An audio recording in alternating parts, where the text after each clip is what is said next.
ಕರ್ನಾಟಕ ಸಹಕಾರಿ ಹಾಲು ಉತ್ಪಾದಕರ ಮಹಾಮಂಡಳಿ ಹಾಗೂ ಜಿಲ್ಲಾ ಹಾಲು ಒಕ್ಕೂಟಗಳು ಹಾಲಿನ ದರ ಏರಿಕೆ ಕುರಿತು ಮುಂದಿಟ್ಟ ಪ್ರಸ್ತಾವನೆಗೆ ಸಚಿವ ಸಂಪುಟ ಗುರುವಾರ ಅನುಮೋದನೆ ನೀಡಿದ್ದು, ಪ್ರತಿ ಲೀಟರ್ ಹಾಲಿಗೆ 4 ರೂಪಾಯಿಗಳನ್ನು ಹೆಚ್ಚಿಸಿದೆ. ಈ ಕುರಿತು ಮಾರ್ಚ್ 24ರಂದು ಮುಖ್ಯಮಂತ್ರಿ ಸಿದ್ದರಾಮಯ್ಯ ಅವರು ತಮ್ಮ ಸಹಕಾರಿ ನಿವಾಸ ಕಚೇರಿಯಲ್ಲಿ ಕರ್ನಾಟಕ ಸಹಕಾರಿ ಹಾಲು ಉತ್ಪಾದಕರ ಮಹಾಮಂಡಳಿ ಅಧ್ಯಕ್ಷ, ಜಿಲ್ಲಾ ಹಾಲು ಒಕ್ಕೂಟಗಳ ಅಧ್ಯಕ್ಷರು, ವ್ಯವಸ್ಥಾಪಕ ನಿರ್ದೇಶಕರೊಂದಿಗೆ ಸಭೆ ನಡೆಸಿದರು. ಇದೀಗ ಪ್ರತಿ ಲೀಟರ್ ನಂದಿನಿ ಹಾಲಿನ ದರವನ್ನು 4 ರೂಪಾಯಿಗೆ ಹೆಚ್ಚಳ ಮಾಡಲಾಗಿದೆ.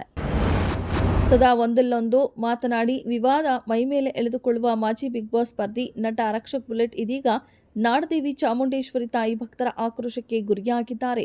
ರಿಯಾಲಿಟಿ ಶೋ ಒಂದರಲ್ಲಿ ಭಾಗವಹಿಸಿದ ರಕ್ಷಕ್ ಬುಲೆಟ್ ಚಾಮುಂಡೇಶ್ವರಿ ತಾಯಿ ಬಗ್ಗೆ ಆಡಿದ್ದ ಮಾತೊಂದು ವಿವಾದಕ್ಕೆ ಕಾರಣವಾಗಿತ್ತು. ನಾಡದೇವಿಯ ಬಗ್ಗೆ ರಕ್ಷಕ್ ಆಡಿದ ಮಾತು ಇದೀಗ ಚಾಮುಂಡೇಶ್ವರಿ ಭಕ್ತರ ಅಸಮಾಧಾನಕ್ಕೆ ಕಾರಣವಾಗಿದ್ದು, ಇದರಿಂದ ಎಚ್ಚೆತ್ತ ರಕ್ಷಕ್ ಚಾಮುಂಡಿ ತಾಯಿ ಭಕ್ತರಿಗೆ ಕ್ಷಮೆ ಕೋರಿದ್ದಾರೆ. ಮಂಡ್ಯ ಕೃಷಿ ವಿಶ್ವವಿದ್ಯಾಲಯದ ಹೆಸರಿನಲ್ಲಿ ರಾಜಕೀಯ ಬೇಳೆ ಬೇಯಿಸಿಕೊಳ್ಳುವ ಛತ್ರಿ ಬುದ್ಧಿ ನನಗಿಲ್ಲ ಎಂದು ಕೇಂದ್ರ ಸಚಿವ ಎಚ್.ಡಿ. ಕುಮಾರಸ್ವಾಮಿ ಅವರು ತಿರುಗೇಟು ನೀಡಿದ್ದಾರೆ. ಮಂಡ್ಯ ಕೃಷಿ ವಿಶ್ವವಿದ್ಯಾಲಯ ಕುರಿತು ನನ್ನ ಬಗ್ಗೆ ಹುಟ್ಟಿಕೊಂಡಿರುವ ಸಂದೇಹಾತ್ಮಕ ರಾಜಕೀಯ ದುರುದ್ದೇಶದ ಅಪಪ್ರಚಾರದ ನಡವಳಿಕೆ ದುಃಖಕರ.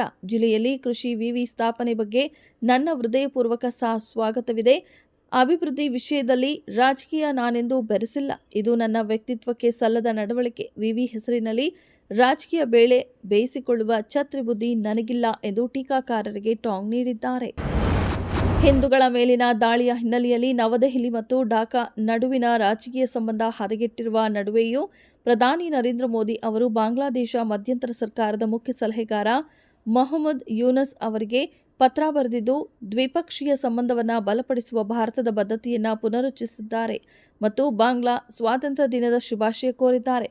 ಮಾನ್ಯರೇ, ನಿಮ್ಮ ರಾಷ್ಟ್ರೀಯ ದಿನಾಚರಣೆಯಂದು ನಿಮಗೆ ಮತ್ತು ಬಾಂಗ್ಲಾದೇಶದ ಜನರಿಗೆ ನನ್ನ ಹೃತ್ಪೂರ್ವಕ ಅಭಿನಂದನೆಗಳನ್ನು ಸಲ್ಲಿಸುತ್ತೇನೆ ಎಂದು ಪ್ರಧಾನಿ ಪತ್ರ ಬರೆದಿದ್ದಾರೆ.